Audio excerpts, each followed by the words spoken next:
Hi, everyone. We'll just give it another minute or so, and then we'll go ahead and get started.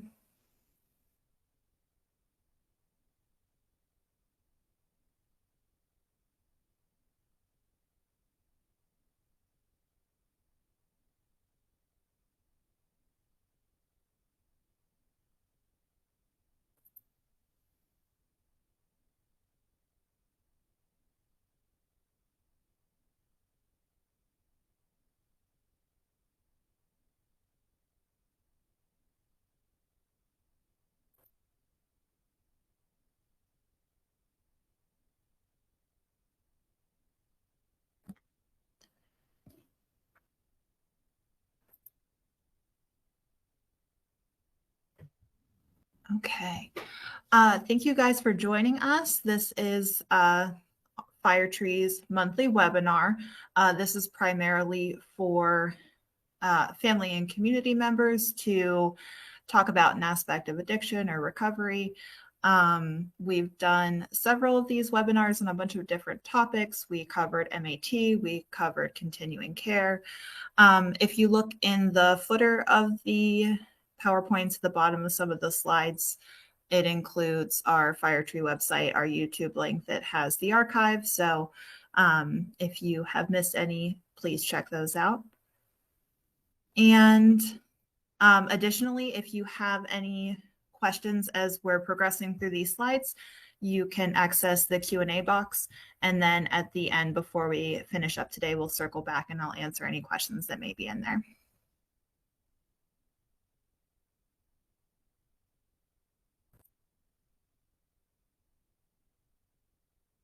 Okay, so our topic for today is relapse, substance use disorder relapse.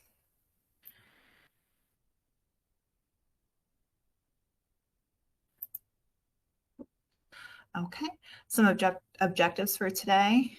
We're going to do just a brief overview of addiction and then changes in the brain to have a really informed conversation about what relapse is and it isn't, some differentiation between a relapse versus a slip or a lapse, stages of relapse, risk factors and warning signs, and then some suggestions for dealing with a loved one's relapse and supporting a loved one in interrupting the relapse process.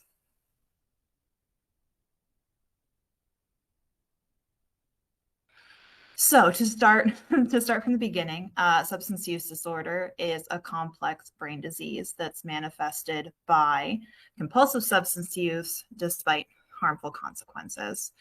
So some other symptoms of a substance use disorder and addiction, we'll kind of use those two interchangeably, is that a substance is taken in a larger amount or over a longer period of time than initially intended. Unsuccessful efforts to cut down or control the substance use. A lot of time is spent obtaining, using, or recovering from the drug. Cravings. Using that results in unfulfilled obligations at school, work, and home. Using despite social or interpersonal problems. Giving up different social or recreational activities. And using when it's physically dangerous to do so. As well as continued use despite knowing that using exacerbates physical or mental health conditions. And two other symptoms are tolerance and withdrawal, which we'll talk more about in the next slide, I believe.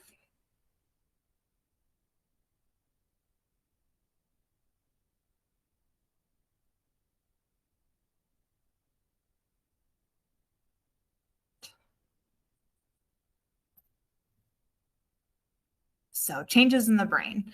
My caveat here is always that I am primarily a clinician, and the brain science part doesn't come naturally to me, but I think it's interesting, but just bear with me. I think I have it pared down. So changes in the function of the brain circuits that are involved in pleasure, learning, stress, decision-making, and self-control are they take place when substances are used over a period of time. So even though every substance has slightly different effects on the brain, all addictive drugs produce a pleasurable surge of chemicals dopamine in a region of the brain called the basal ganglia. So that's the first one we'll talk about here. So this is the area that's responsible for controlling reward and our ability to learn based off rewards. So you can think of the dopamine bursts in the basal ganglia like a carrot that lures the brain toward a reward. As substance use increases, the circuits adapt. They scale back their sensitivity to this chemical, leading to a less intense feelings of euphoria, which is tolerance. This is how the brain maintains balance and adjusts to a new normal. As a result, substance users often increase the amount of substance that they take so they can reach the level of high like they used to. The same circuits control our ability to take pleasure from ordinary rewards like food, sex, and social interaction. When these circuits are disrupted by substance use, the rest of life can feel less and less enjoyable to the user when they're not using the substance. Repeated use of the substance trains the brain to associate the rewarding high with other cues in the person's life, things like friends, places, drug paraphernalia. And it makes it increasingly difficult to not think about using because so many things in the person's life are tied to the substance. The extended amygdala and the prefrontal cortex help explain why stopping is so challenging. So the extended amygdala controls our response to stress. If in the example that we used earlier, if the dopamine bursts in the reward circuitry are like the carrot that lures the brain toward rewards, stress chemicals in the extended amygdala are like the painful stick that pushes the brain to escape pain. And they compel a person to act. Together, they control the spontaneous drives to seek pleasure and avoid pain. That compel a person to action. The balance of these drives shift, causing emotional and physical distress when a person is not taking the substance. This is called withdrawal. As a person's substance use disorder becomes more severe, the only thing that produces relief from the bad feelings associated with withdrawal is using or time. Relief is sometimes purchased at the cost of a deepening disorder and increased distress when not using. So keeping those changes to the brain circuitry in mind, next we're going to discuss what relapse is and what it's not. So a relapse is defined as the worsening of a clinical condition after that had previously improved, the worsening of a clinical condition that had previously improved. So in addiction treatment, substance use disorder treatment specifically, relapse is the resumption of substance use after an attempt to stop or a period of abstinence. So for example, somebody that maybe went to rehab and is now going to outpatient treatment who returns to drug use would be experiencing a relapse. So it's important to know that relapse is possible. And for a lot of people, it's a very normal part of the recovery process. Somewhere between 40 to 60% of people with substance use disorder relapse, according to the National Institute on Drug Abuse. Anybody who has faced a substance use disorder is vulnerable to relapse. And while an unfortunate reality, addiction relapse rates are comparable to those of other chronic illnesses, such as asthma and hypertension, which generally come in at around 50 to 70%. And that's due to the nature of the disease. Even after treatment, relapse is common of all chronic illnesses, particularly for people who stop following their continuing care plan. Substance use disorder should be treated like every other chronic illness. Relapse should serve as a sign for resumed, modified, or new treatment. So despite how emotionally charged it might be in the moment and how the person themselves might feel, it's important to know that relapse is not failure. It doesn't mean that the person has failed at recovery or that their treatment has failed. Relapse also doesn't mean that recovery is not possible. It just indicates that something must be reworked or revisited. Sobriety is a learned behavior, not only learning how to get sober, but how to live sober despite challenges. It involves changing deeply rooted behaviors that were once a fundamental part of that person's lifestyle.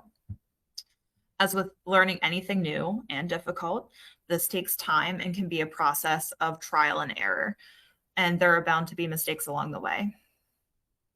Relapse is not something to get angry at. If your loved one has relapsed, try to stay calm and be as supportive as possible. Understand that relapse is normal and that it can be overcome. Reacting in a way, although it's challenging, reacting in a way that increases feelings of shame and guilt and upset can hinder that person's ability to recover from a relapse and may contribute to longer periods of active use. Another definition that I came across that I really liked is a relapse is a return to using harmful coping skills while in addiction recovery. This definition takes into account other ways substance use disorder can manifest. So, for example, a person that previously was using heroin continues to be abstinent from heroin, but now has developed a drinking problem. Or it can look like the individual who was previously using heroin is now gambling excessively. So I think it's a little bit more nuanced of a way to consider relapse. Relapse versus a slip. So understanding how a relapse happens is important in preventing relapse. Learning to recognize the signs can allow someone to course correct before they start using again. So according to a model developed by Marlett and Gordon, a relapse begins with a high-risk situation that's followed by a poor coping response. A high-risk situation is a circumstance when an individual's attempt to refrain from a behavior is threatened. So for folks that are in recovery, often a situation where individuals feel tempted.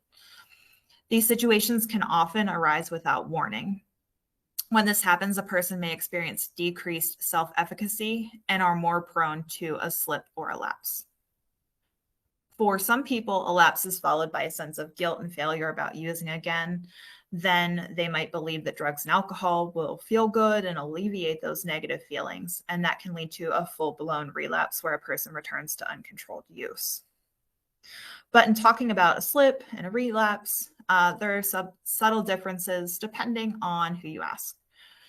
Some treatment providers consider a slip as a one-time mishap, whereas a relapse is longer in duration and more sustained than a slip. A slip, however, like we mentioned, can turn into a relapse if not handled appropriately. Some treatment providers differentiate a slip and a relapse by looking at intention at the time. A slip is usually considered to be a single unplanned use of drugs or alcohol, while relapse is thought to happen when a recovery plan or relapse prevention plan is kind of, put to the wayside. The American Addiction Centers also use the term relapse, which I thought was interesting. It's a colloquial term for an accidental relapse that happens when a person unintentionally uses drugs or alcohol. So maybe that person is a recovering alcoholic and they go to a party, think they're having a non-alcoholic drink, and it turns out there's alcohol in there. Under the 12-step model, a slip and a relapse can be more synonymous. A slip could be classified as a relapse and indicate that that person should revisit working the 12 steps again, or revisit their work on the 12 steps. And that's designed to help the person regain their strength, accountability, and control as they reconnect with their goals. If a loved one has started to use drugs again, whether that's one time or multiple times, it might not be just a matter of kind of parsing out slip versus relapse. Justifying drinking or drug use as a slip can sometimes be representing a larger problem. Sometimes an individual unknowingly begins taking steps toward a relapse weeks or months before actually drinking or using drugs. Certain thoughts, feelings, and events may trigger cravings and urges for drugs and alcohol, and if not properly dealt with, may increase their chances of relapsing. Stages of relapse. The first stage, first is emotional, second is mental, third is physical. So we'll start with emotional relapse. This is the earliest stage. So an emotional relapse might occur when a person remembers their last relapse, doesn't want to repeat it, and is not thinking about using. However, their behaviors, their emotions, they're kind of laying a foundation for the next relapse. Individuals in this stage are often not planning their relapse, so they may be in denial of their risk. The denial can prevent the use of effective techniques to interrupt the relapse process and keep it from continuing. Signs of emotional relapse can include bottling up feelings, isolation, focusing on other people's problems, and poor sleeping or eating habits. So if a person is in the emotional relapse stage in treatment, there are kind of two goals to help them course correct. The first goal is to help the client understand the importance of self-care. And the second is to help them recognize and work through any potential denial so they can understand the need to take steps to avoid progressing through these additional stages.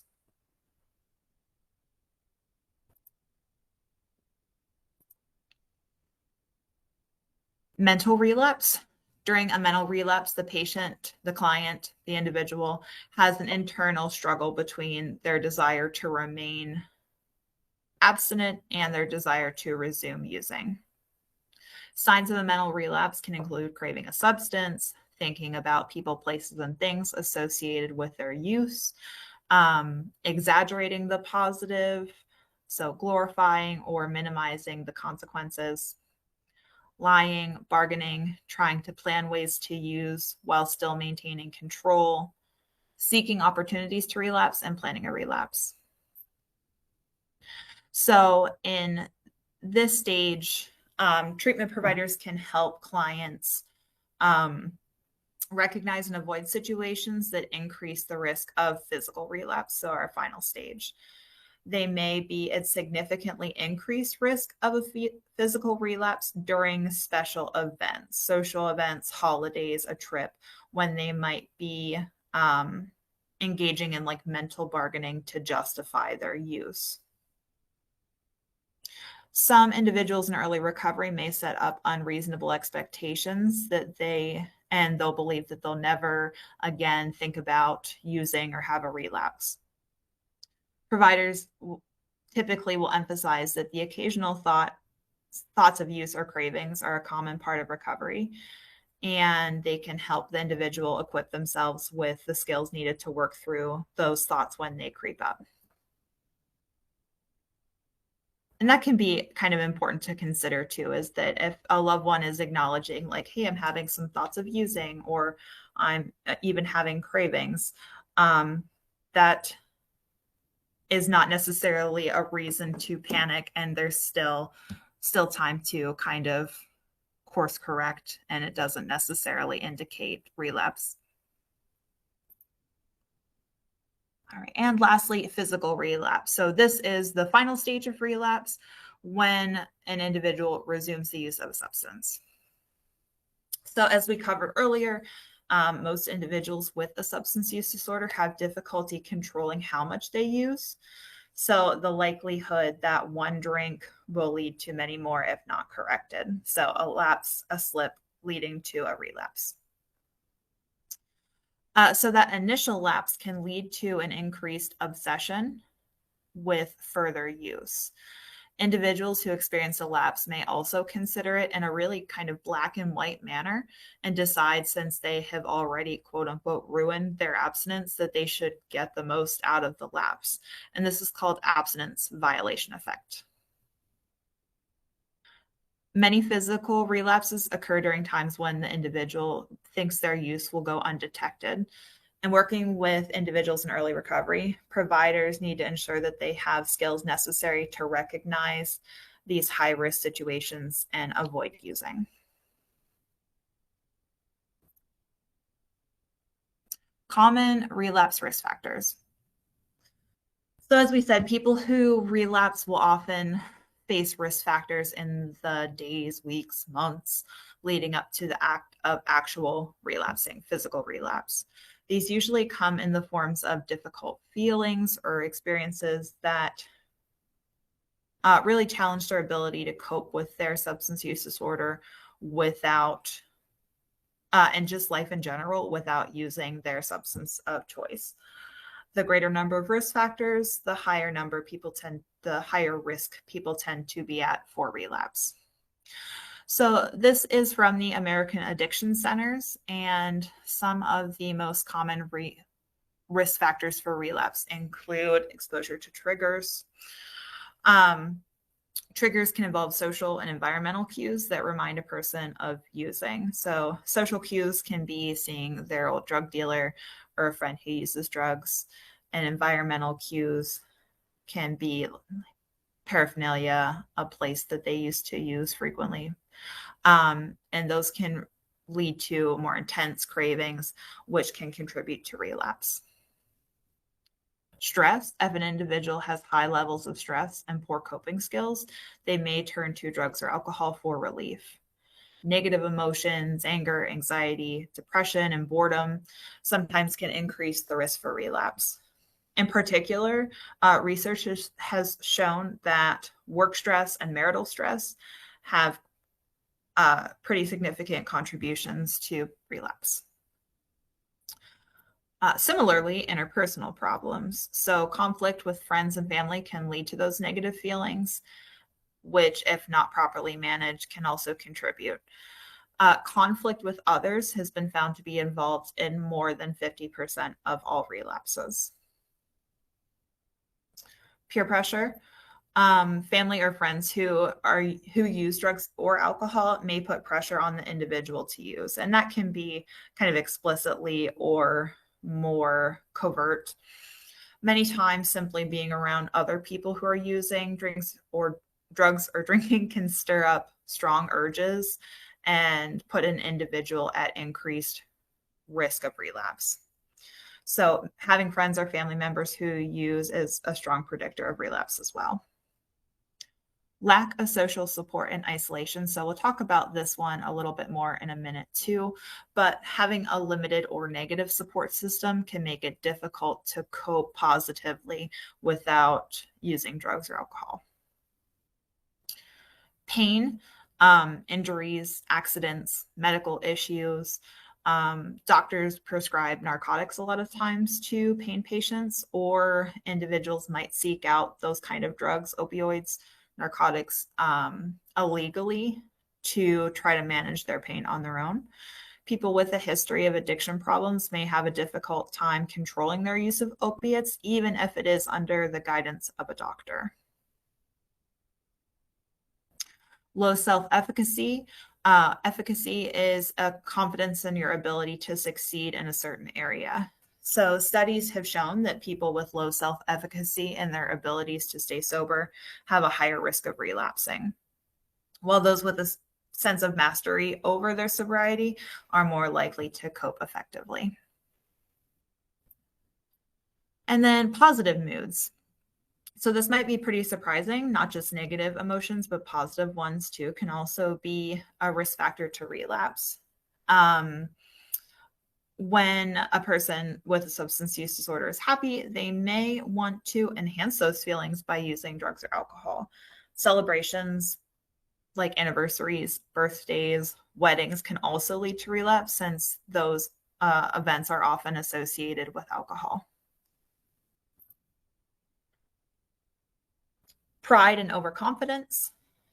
Sometimes individuals who are new to sobriety will have notions that they will never use drugs and alcohol ever again, no matter what. And in like 12-step circles at 12-step meetings, that's known as the pink cloud. The individual really remembers and is in touch with the pain and consequences of their active use, and they're now enjoying their recovery.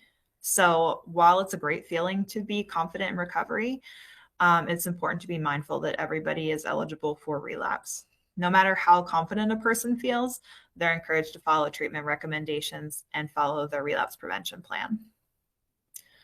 Boredom. For a lot of folks, boredom could be listed as the number one reason for relapse. So downtime prior to recovery, when an individual was actively using, recovering from substances, getting them,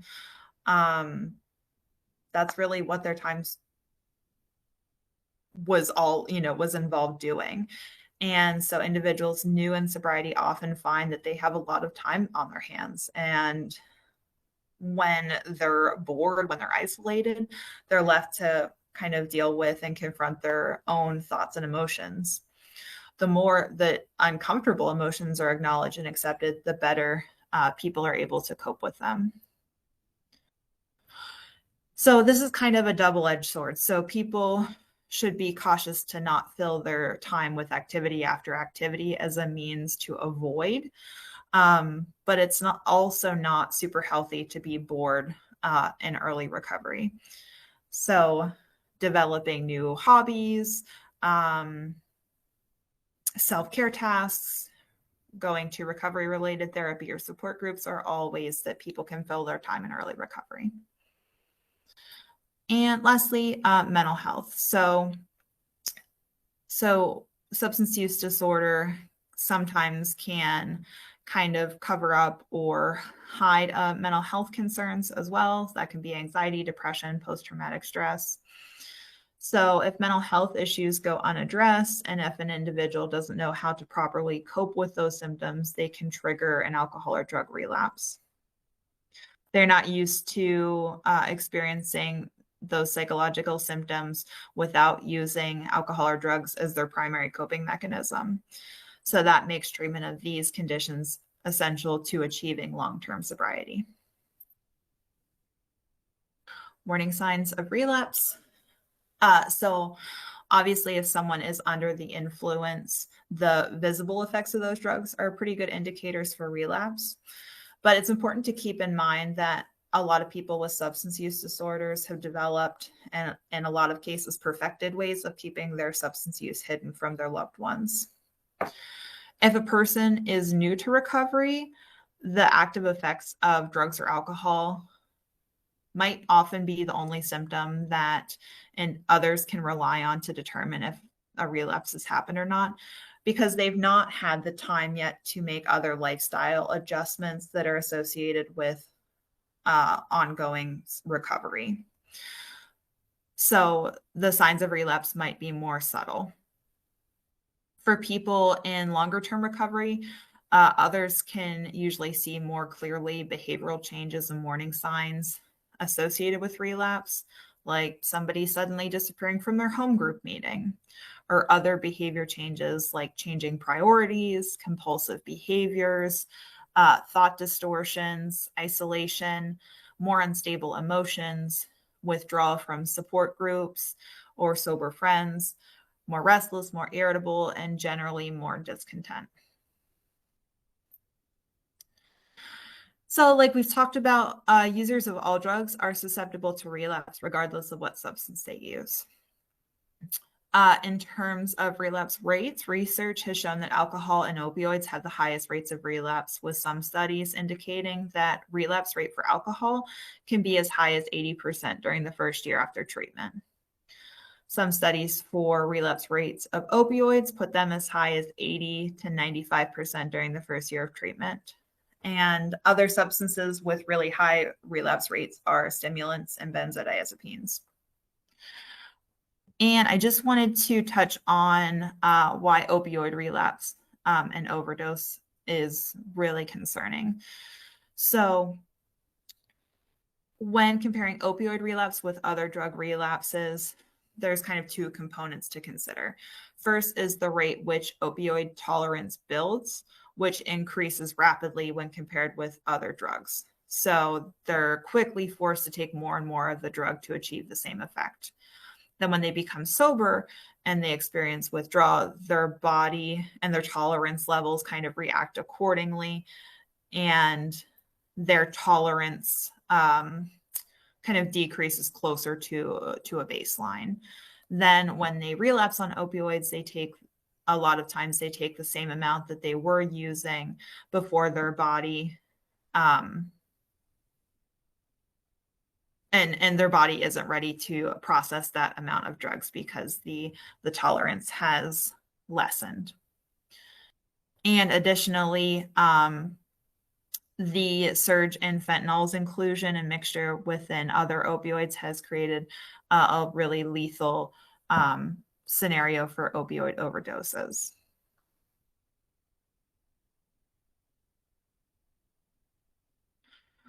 So if someone you know or a loved one has relapsed, consider the following steps. One is kind of assessing for intoxication, certainly assessing for overdose, um, using Narcan if that is of overdose is a concern. But like we said, in individuals who are really early in recovery, intoxication might be the most obvious way to determine if somebody has relapsed. If possible, help remove the person away from their current environment or away from substances. You can inform counselors, therapists, CRSs, sponsor of the relapse so that your loved one can have additional support. Communicate to the person who relapsed your feelings and concerns about them. Offer help, support their admission into treatment or a medical facility, and reaching out to your support system as well. And remember, even though this is a really scary and emotionally charged time, trying to avoid any reactions that would really kind of intensify guilt and shame about relapse. And lastly, kind of steps that you can take to support somebody if they may be on a progression toward relapse. And of course, depending on their willingness to receive help. But you can encourage them revisiting a relapse prevention plan, which is kind of a blueprint for maintaining accountability to a person's recovery. That can include warning signs, triggers, positive coping skills, supports, and other resources.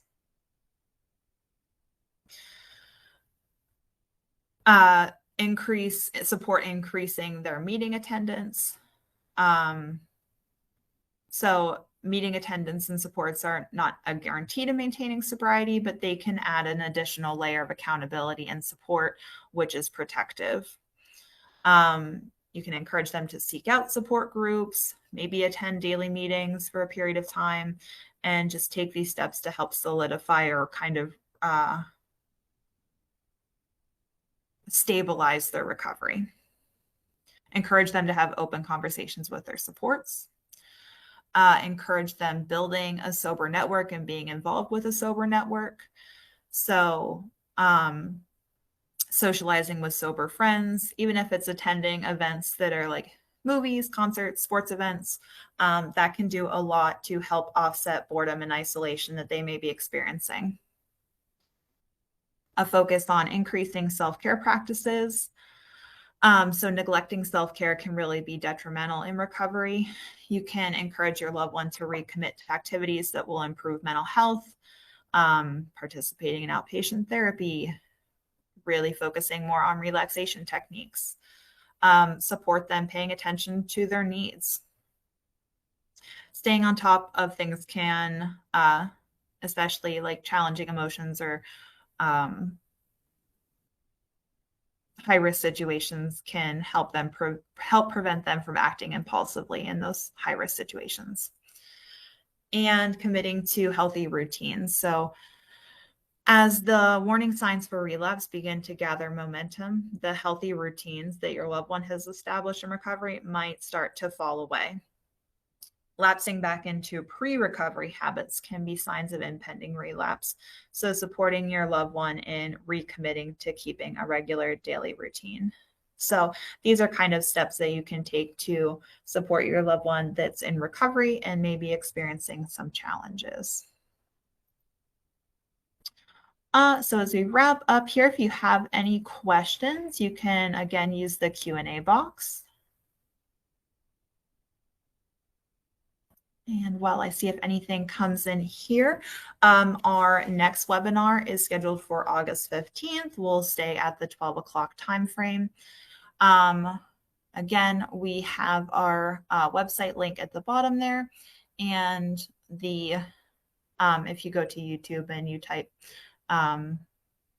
Firetree Ltd, our archive of the past webinars will come up as well if you have any interest.